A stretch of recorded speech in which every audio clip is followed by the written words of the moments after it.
Hello बच्चों, आज हम आपकी पाठ्यपुस्तक क्षितिज के पाठ 4 सांवले सपनों की याद पाठ के प्रश्न उत्तर करेंगे, जिसके लेखक हैं जाबिर हुसैन और जिसकी विधा है संस्मरण।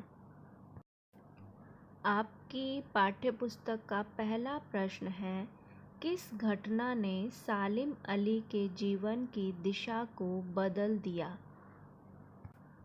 क्या मतलब है इस क्वेश्चन का कि किस घटना की वजह से वो पक्षियों के बारे में खोजने के लिए प्रेरित हुए?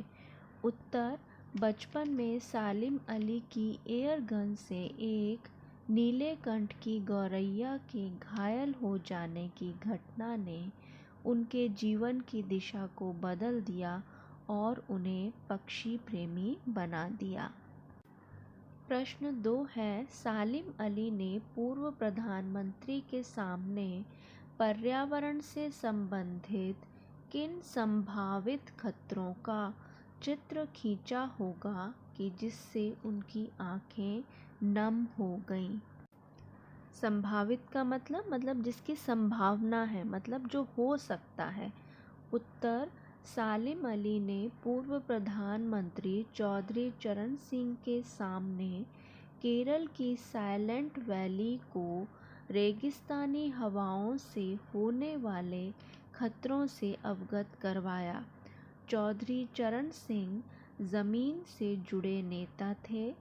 सालिम अली ने खतरों का जो संभावित चित्र उनके सामने खींचा, उससे उनकी आंखें नम हो गईं।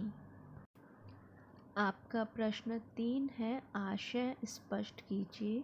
उसमें पहली पंक्ति है, वो लॉरेंस की तरह नैसर्गिक जिंदगी का प्रतिरूप बन गए थे।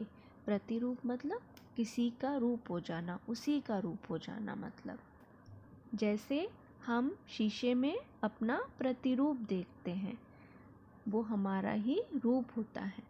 उत्तर, प्रस्तुत पंक्ति में लॉरेंस और सालिम अली का प्रकृति के प्रति लगाव प्रदर्शित होता है। वे दोनों भी पक्षियों के माध्यम से प्रकृति से इस तरह जुड़े कि उनका जीवन प्राकृतिक जीवन का प्रतिरूप बन गया। आशय स्पष्ट करो की दूसरी पंक्ति है, कोई अपने जिस्म की हरारत और दिल की धड़कन देखकर भी उसे लौटाना चाहे तो वह पक्षी अपने सपनों के गीत दोबारा कैसे गा सकेगा? हरारत का क्या मतलब है? हरारत मतलब हलचल। यहाँ लेखक का आशय है कि मृत व्यक्ति को कोई जीवित नहीं कर सकता। हम चाहे कुछ भी कर लें पर उसमें कोई हरकत नहीं ला सकते। यानी हम चाहें कि हम अपने दिल की धड़कन दे दें या अपने शरीर की हरकत दे दें या हलचल दे दें तो वो जीवित हो जाए, तो ऐसा असंभव है। आशय स्पष्ट करो की तीसरी पंक्ति है, सालिम अली प्रकृति की दुनिया में एक टापू बनने की बजाय अथाह सागर बनकर उभरे थे।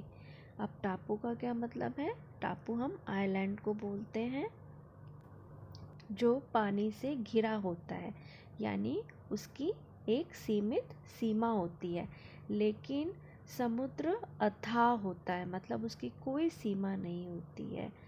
तो प्रस्तुत पंक्ति से आशय है कि सालिम अली ने किसी एक क्षेत्र विशेष के लिए काम नहीं किया, बल्कि पूरे संसार के पक्षियों और पर्यावरण का हित सोचा। मतलब सिर्फ ये नहीं कि भारत के थे तो भारत देश के ही पक्षियों के बारे में कार्य करते रहे, उन्होंने पूरे विश्व के पक्षियों और पर्यावरण की भलाई के बारे में सोचा। अर्थात वे टापू की तरह सीमित दायरे के नहीं, बल्कि समुद्र की तरह अथाह और खुले विचारों वाले व्यक्ति थे। प्रश्न 4 है, लॉरेंस की पत्नी फ्रीडा ने ऐसा क्यों कहा होगा कि मेरी छत पर बैठने वाली गौरैया लॉरेंस के बारे में ढेर सारी बातें जानती है? उत्तर, लॉरेंस की पत्नी फ्रीडा ने ऐसा इसलिए कहा होगा क्योंकि डी.एच. लॉरेंस पक्षी वैज्ञानिक थे और वे अपने जीवन का प्रत्येक क्षण पर्यावरण और पक्षियों की सूक्ष्म गतिविधियों को देखने में बिताते थे। सूक्ष्म गतिविधि मतलब छोटी से छोटी उनकी हरकत को देखने में बिताते थे। वे एक दूसरे के बारे में इतनी जानकारी रखते थे कि फ्रीडा भी नहीं जानती थी। इसलिए फ्रीडा ने लॉरेंस के जीवन दर्शन, उनके खुलेपन और सादगी को सामने लाने के लिए ऐसा कहा होगा। प्रश्न 5 है, पाठ में लेखक ने सालिम अली के व्यक्तित्व का जो चित्र खींचा है उसे अपने शब्दों में लिखिए। उत्तर, इस संस्मरण में लेखक ने सालिम अली के व्यक्तित्व का सजीव चित्रण किया है। सजीव मतलब उसको पढ़ने के बाद हमें लगे कि जैसे वो हमारे सामने ही खड़े हैं, जीवित खड़े हैं। संस्मरण में उन्हें पक्षी, प्रकृति और पर्यावरण का प्रेमी बताया गया है। वे हमेशा उसी की बेहतरी के बारे में सोचा करते थे। पक्षियों की खोज में दुर्गम स्थानों पर अकेले घंटों बैठे रहना उनकी दिनचर्या थी।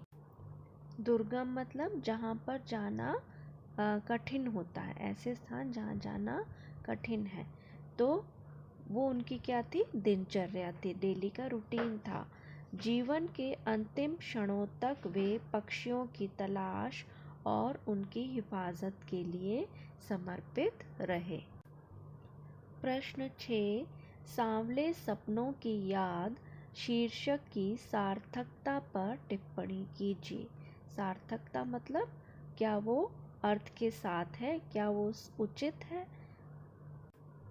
उत्तर, सांवले सपनों की याद नामक संस्मरण का शीर्षक उचित है क्योंकि सालिम अली की मृत्यु के साथ वह सारे सपने भी दफन हो गए जो उन्होंने पक्षियों की हिफाजत और उनकी खोज के लिए देखे थे। सालिम अली की मृत्यु के साथ अब सिर्फ उनकी याद बाकी रह गई थी। मतलब जो सपने उन्होंने देखे थे और वो जो पूरे नहीं हो पाए, वो सालिम अली की मृत्यु के साथ ही अधूरे रह गए। इसके अगले भाग में हम कुछ महत्वपूर्ण अतिरिक्त प्रश्नोत्तर करेंगे।